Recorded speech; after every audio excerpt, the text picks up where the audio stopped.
Wonder what happened to the user manual for the human experience? Well, I'm here in this series about the human vehicle to talk to you about how all of this works. We're going to use the analogy of a car as your vehicle body. There are a lot of similarities, okay? So, this time in video 2, we're talking about the dashboard. By the end of this video, you'll have a better idea of what the warning signs are that are going off on your dashboard that you may not be paying attention to or that you may not want to look at. So, in the last video, I introduced a possibility. What if many of the experiences that people interpret as evidence of something wrong with them are actually signals coming from the dashboard? And this vehicle is a remarkably sophisticated system that you were just never taught to understand. If that possibility is true, then a natural question follows. How does the vehicle communicate? Well, through the dashboard, of course. We all know that. One of the more interesting patterns I've observed is that most people spend very little time questioning their relationship with symptoms. Instead, they immediately move into a familiar assumption. The symptom itself is the problem. But it's not. Not any more than a flat tire is. The anxiety is the problem. The exhaustion is the problem. The lack of motivation is the problem. The irritability is the problem. The burnout is the problem. The goal becomes making the experience disappear as quickly as possible. The response is understandable. Of course, a flat tire doesn't mean that anything is wrong morally, ethically, or professionally about the driver. It is a flat tire that needs to be fixed. Action needs to be taken, right? I talk about where rubber meets road, but don't bump. So, few people enjoy feeling exhausted. Few people enjoy anxiety, overwhelm, frustration, or emotional reactivity. Yet there's an important distinction worth considering.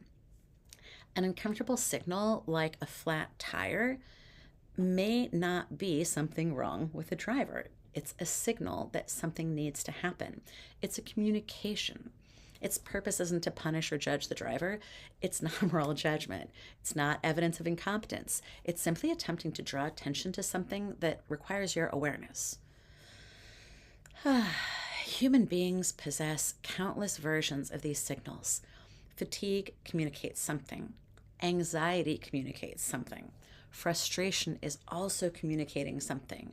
Brain fog, even the persistent feeling that something's a little bit off or life is harder than it used to be and maybe not as enjoyable. All of that is stress, and stress is expensive, as I like to say. We were taught to override these signals. We were taught to push through exhaustion. We learned how to normalize stress, and we learned how to stay productive despite depletion. We also learned how to remain functional long after the system was asking for something different. In many professional environments, we all know that this is actually applauded and rewarded. The person who keeps on going, the person who never slows down, the person who handles everything, and the person who always remains available no matter what the cost to them.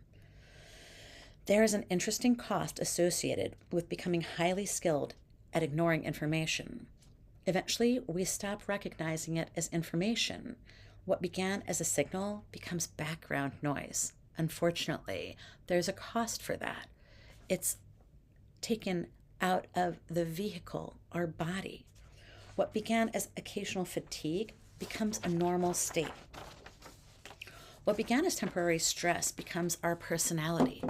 What began as adaptation becomes identity. This may help to explain why so many intelligent people struggle to recognize the cumulative effects of stress. The changes occur gradually. Attention narrows. Recovery takes longer. Patience becomes less available. Creativity feels harder to access. And relationships become a lot more effortful and joyful. Because these changes occur slowly, they're often interpreted as life itself rather than information about life. This is one of the reasons I often say stress is expensive.